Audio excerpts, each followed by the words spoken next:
Kahla, Yahweh, Bashem, Yashai, Bashem, Kakdash, Barak the Yahweh, Barak the Yahweh Shai. Shalom.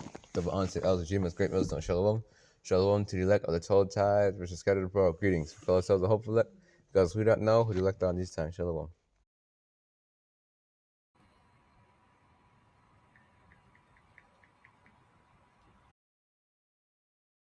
You know something's coming, and I'm telling you, it's closer than you think. You've probably heard people say, one day they'll put a chip in everyone. For years, that sounded like some sci-fi movie plot, right? Like something way off in the future. But look at what's happening right now. We got chips in bank cards, chips in passports, chips in your pets so they can track them if they get lost. They're even putting chips in clothes and sneakers to prove they're authentic. And here's the big one. They're already putting chips in people. Yeah, it's not just talk anymore. Some companies in Sweden, in America, in Australia, already offering their workers a chip in the hand so they can open doors, log into computers, and pay for lunch with just a swipe. Now, at first glance, it looks harmless. They sell it to you like it's convenient. No more forgetting your wallet, no more losing your ID, no more passwords. Sounds great, right? But let me ask you this. What happens when everything is tied to that chip? Your money, your job access, your medical records, even your travel passes? Here's the scary part. Once it's in you, you can't just take it out like a SIM card. You're locked in. They have control, and you can bet they're going to use that control. The Bible actually told us this would happen. Revelation chapter 13, verses 16 to 17 says, "It causes all, both small and great, rich and poor, free and slave, to receive a mark on their right hand or on their foreheads, so that no one may buy or sell unless he has the mark." That's not me making it up. That's written in Scripture, almost 2,000 years ago. And here we are, watching it unfold. Think about it. The world is already moving away from cash.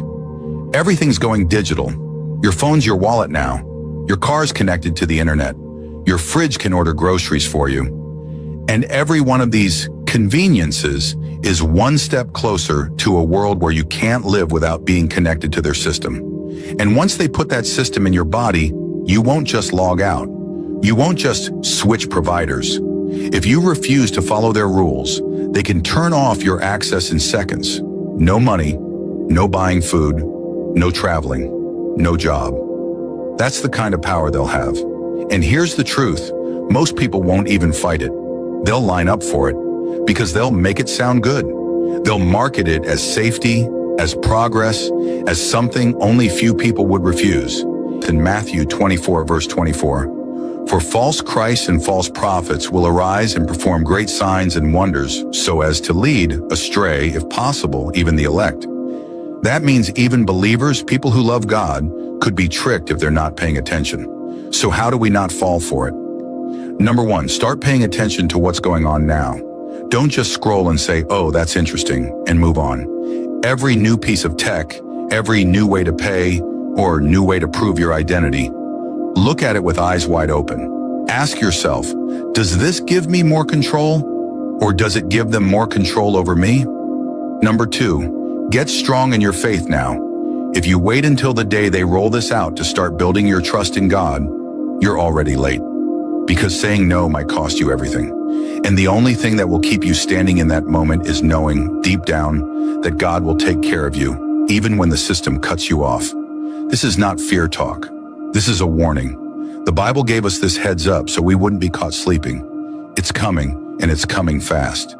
But you still have time to get ready, spiritually, mentally, and even practically. Stay awake. Stay sharp. Don't get caught in the trap of thinking, "It won't happen in my lifetime."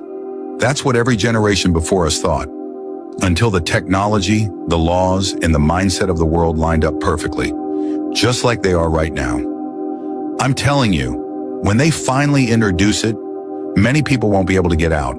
So make the decision now, before you're in that line, before the pressure hits, before the choice feels impossible. Because once you take it, you can't take it back. Because once you take it, you can't take it back. Revelations 14. Once you take it, Can't take it back out. Revelation chapter 13, verse 16. And he calleth all, both small and great, rich and poor, free and bond, to receive a mark in their right hand or in their foreheads. The thing I said it says he over here. I'm going to go there real quick. And he.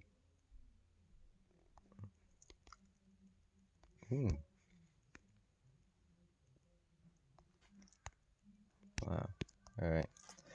And he called of all, both small and great. Who is the he? Esau, Edom, the tabernacles of Edom in Psalm 83, the elites of Esau, they have been plotting this in the shadows, whom you call like the heads of the Illuminati. Illuminati means what? The illuminated ones, written about in the book of Isaiah. Lucifer. How art thou fallen from How art thou fallen from heaven, O Lucifer, son of the morning? How art thou cut down to the ground, which didst weaken the nations? Lucifer means what? Light bearer. Esau. Man, you Illuminati, illuminated ones, Esau is leading like the light now of the world, with his left-hand side, wicked, duller light. But the true light is this truth. Thy word is a lamp unto my feet and a light unto my path. Small and great. From your average John and Jane Doe to your great celebrities, your presidents, your prime ministers, rich and poor, to your millionaires, all that. All the way down to what they call the middle class, which is going into the poor class. Because you be like, I'm middle class, when really it's like, man, you poor class. Free and born. Whether you're free to walk the street or in prison, in jail. To receive a mark. What's that? Kharigba. Kharigba. Let's go there for mark. Strong's G 5480. Kharigba. Kharigba. A stamp, an imprinted mark. Of the mark stamped on the forehead on the right hand as the badge of the followers of the Antichrist. We know there are many Antichrists. Let's get that. It's in the book of John. 1 John chapter 2, verse 18. Little children, it is the last time, and as ye have heard that Antichrist shall come, even now are there many Antichrists, whereby we know that it is the last time. Antichrist is what? It's a compound word. You have anti, which means what? Against. You have Christ, which means what? Anointed one. So if you have against and you have the anointed one, what does that mean? Against the anointed one, against Yahushai. You Muslims, Christians, anybody that's against Yahushai. You go around saying Yahushai don't exist and so on and so forth, you're against Yahushai. You're an antichrist. Now, the mark branded upon horses, thin carved, sculpture, graven work of idolatrous images. A stamp, an imprinted mark. That's what's going to be a physical thing. It's not going to be a picture of who? Jesus Christ. That is not the mark of the beast. The mark of the beast is a physical thing. Imagine that. Walk into your local Walmart. I'm coming to buy and sell.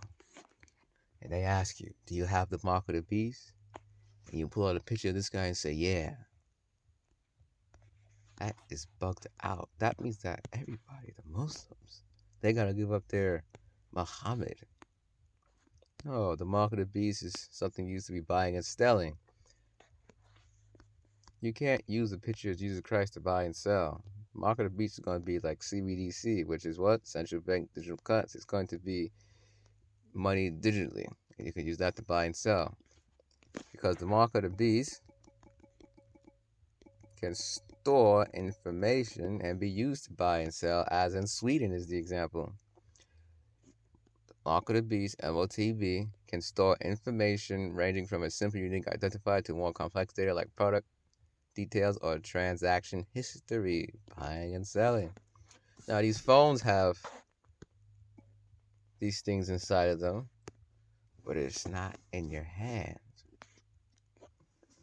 If you have taken the mark of the beast and it is in your hand, you're doomed. Pursuing Revelation 14th chapter, no salvation for you. Going to the root word of etymology of kharigma. Kharigma. Strong's G 5482. Kharaks. Kharaks. A pale or stake, a palisade. Remember, this is John the Revelator on Island of Patmos more than 2,000 years ago, seeing all this. He's comparing it to things of his time period. So, you have to type in ancient palisade. And what would you know? Look at what we have. This is a palisade. What does this look like? Oh my, that's what this look like. This needle. You see that needle? That's a palisade. See this needle? This is a palisade. It's being compared to things of his time period. John the Revelator out of Patmos more than 2,000 years ago lived during the Roman age. The Roman ion. Ion is a Greek word meaning age, time period. Chrax. Chrax. This says root word etymology from chraso, to sharpen to a point akin to, through the idea of scratching. Akin to it? What? Strong's G 1125. Grapho. Grapho. From chraso, to sharpen to a point akin to grapho, through the idea of scratching. Grapho. Grapho. To write, with reference to the form of the letters. When you write with a pencil, think of the shape of the pencil. To draw up in writing, compose.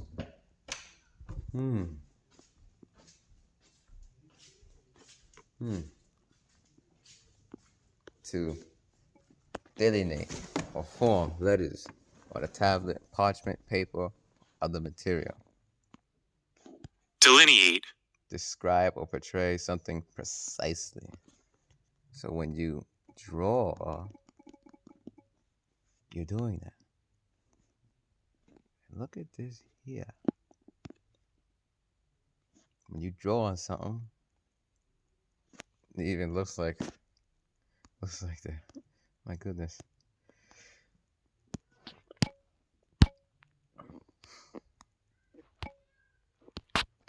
But yeah, the root word comes from something to draw.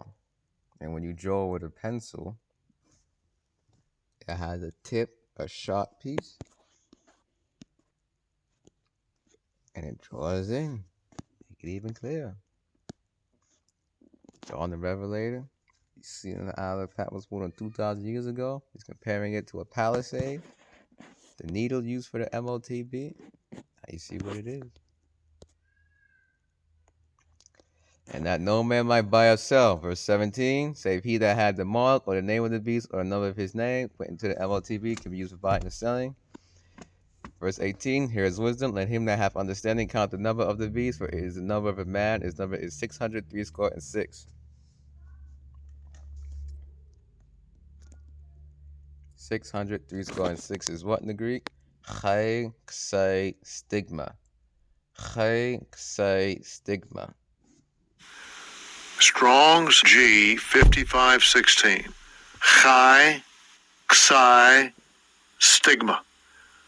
Chai, Xi, stigma. It's going to stigma. Strong's G 4742. Stigma. Stigma. A mark pricked in or bred upon the body.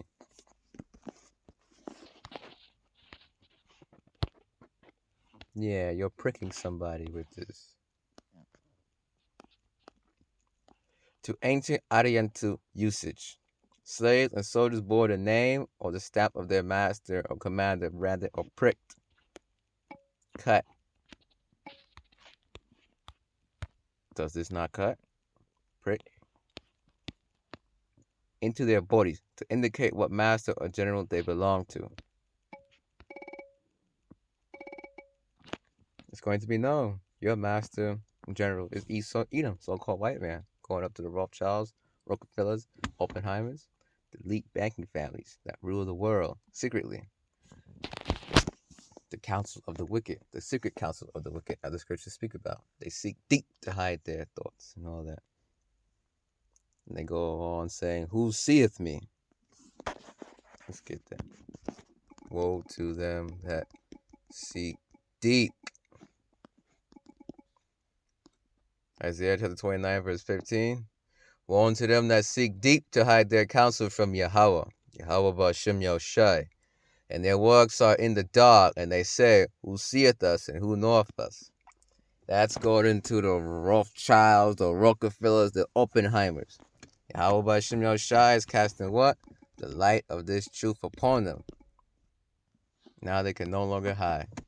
Isaiah 47, verse 3, thy nakedness shall be uncovered, yea, thy shame shall be seen.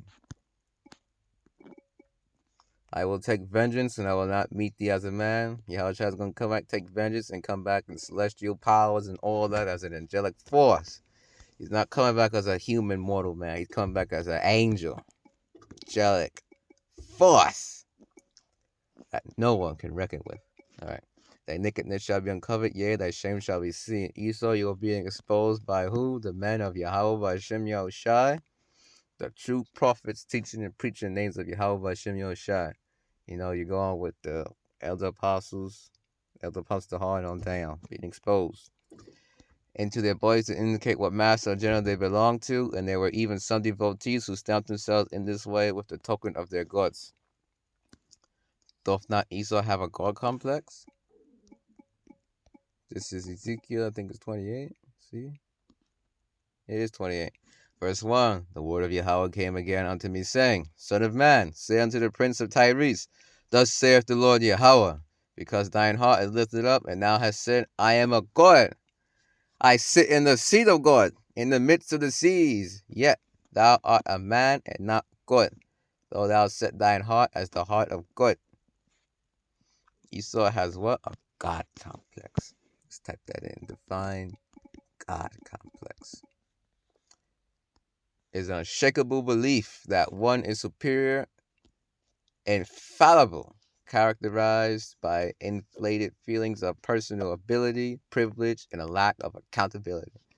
Sound like Esau, Edom. Their pride. The pride of thine heart hath deceived thee, thou that dwellest in the clefts of the rock, whose habitation is high, dwellest in the land of Uz. Infallible. Incapable of making mistakes or being wrong. I am always right. Thy terribleness hath deceived thee.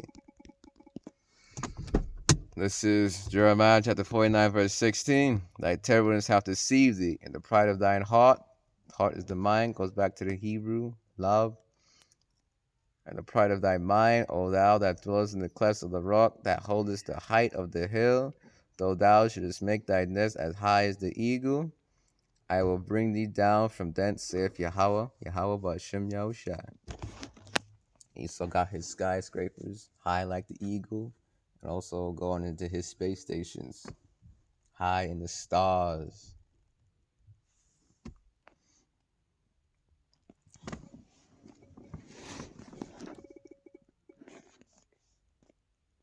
No matter how high you go, Esau, because these eagles, they go high. And Esau, he go like Burj Khalifa height and higher and all this. Man. That holdest the height of the hill. The scriptures, they do speak about the space stations, though thou exalt thy nest amongst the stars.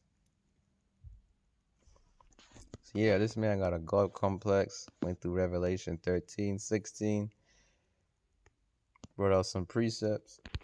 I implore you to watch this right here. GMS Babylon is falling. Digital ID to micro CHIPS. CHIPS. A prophecy you can no longer ignore. M0TB. M0TB is what? RFID CHIP. Right hand or left hand. One on the forehead is the brain CHIP. Over here. Let's look up. Can with a white woman buy or sell?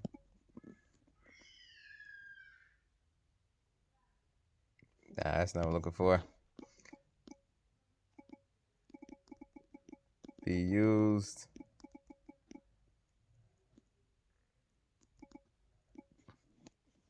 get into Walmart.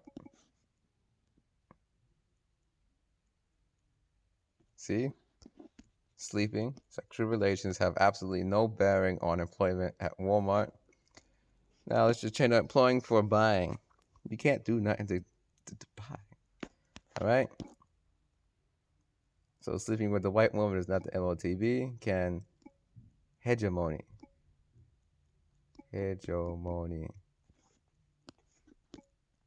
be used to buy at Walmart? Hegemony cannot be used to pay for goods at Walmart. Oh, okay. Even Google got it. Can John 3:16. Let's lock in. No, you cannot use the Bible verse John 3:16 to buy anything at Walmart. Let's go to Google. Can a M0TB CHIP be used to buy and sell at Walmart?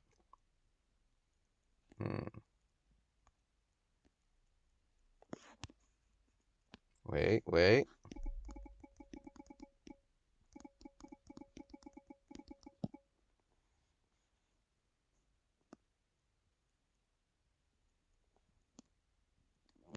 This is saying you can't, but how do we know it will be? How? Because the current fiat money is going to what? Get destabilized. This money, fiat money, is going to be destabilized. The dollar is going to crash. How do we know this? Well, I'm going to go back to Google. Can John 3:16 be used to store money? No, it cannot. It's right here. Sleeping with somebody, and that fact, is not a form of storing money. You can't buy or sell with. Can hegemony be used to store money? The word itself, as it refers to a concept of dominance rather than a physical entity. The country or state that holds hegemonic position in the global economy. Yes, if the mark of the beast is hegemony, how do I take this? How? What I gotta do? Try and eat a whole country? Something, I don't know. Something I'm missing? It's nothing I'm missing. You can't use this as a form of. You go to the store, the guard is there. He says, "You have hegemony on you?" I don't have hegemony, sir.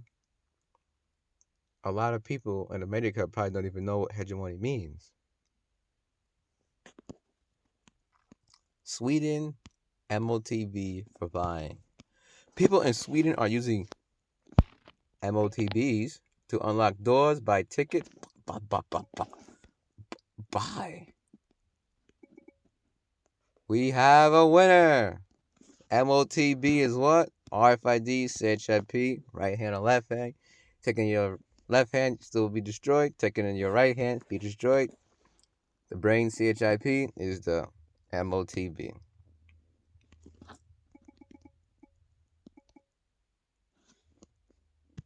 Revelation 14, verse 9.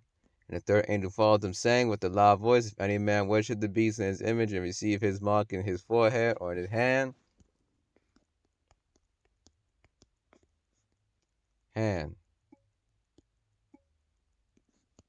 higher. Strong's G 5495. Higher. Higher. Yes, the Greek word higher means hand and can refer to either the left or the right hand. The same shall drink. So that verse 9 again.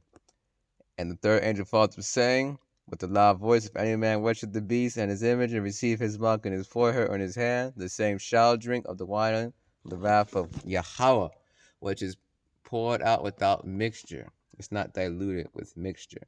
Into the cup of his indignation. Indignation means what? Righteous anger. And he shall be tormented with fire, he or she, even children, shall be tormented with fire and brimstone in the presence of the holy angels and the presence of the Lamb. Who the Lamb? Yahushai. Book of Job speaks about, I pray thee, whoever perish being innocent, or where would a righteous cut off? children included, women and children. And the smoke of their torment ascended up forever and ever, and they have no rest day nor night who worship the beast and his image, and whosoever receiveth the mark of his name. Here is the pages of the saints. Here are they that keep the commandments of Yahweh and the faith of Yahweh Shai. Is there an everlasting hell? No. How do we know that? Jonah chapter 2, verses 1 and 2. It goes into it. Jonah was in hell, but where was he? He was in the fish's belly.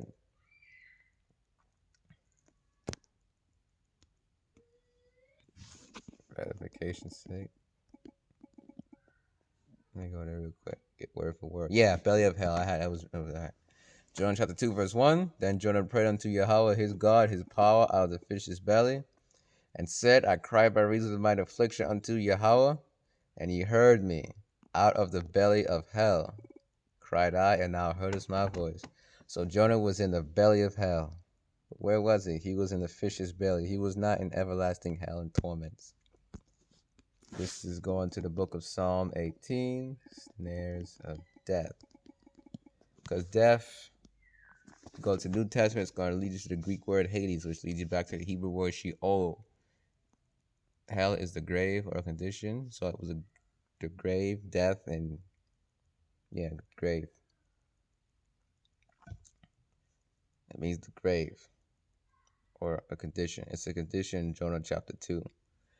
Psalm 18, verse 4, the sorrows of death compassed me, and the floods of ungodly men made me afraid. The sorrows of hell compassed me about, the snares of death prevented me. Yeah, when I said death for hell, I meant like the grave. The sorrows of hell, the sorrows of the grave compassed me about, but the snares of death prevented me. Why? In my distress I called upon Yahweh, and cried unto my God, my power. He heard me. He heard my voice out of his temple, and my cry came before him, even into his ears. In his distress, the sorrows of the grave, he could have died, the snares of death. You get put to death, you get sent to hell, and hell is where? The grave. You get put to death, you get sent to the grave.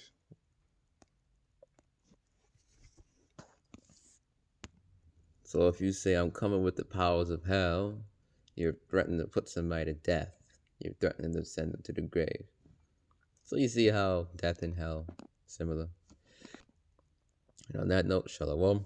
Kal Halal, Yahweh, Bashem, Yoshai, Bashem, Kal Kodash, Brakte Yahweh, Brakte Yahweh Shai. Shalom. The honor to Elder GMS Great Muslim. Shalom.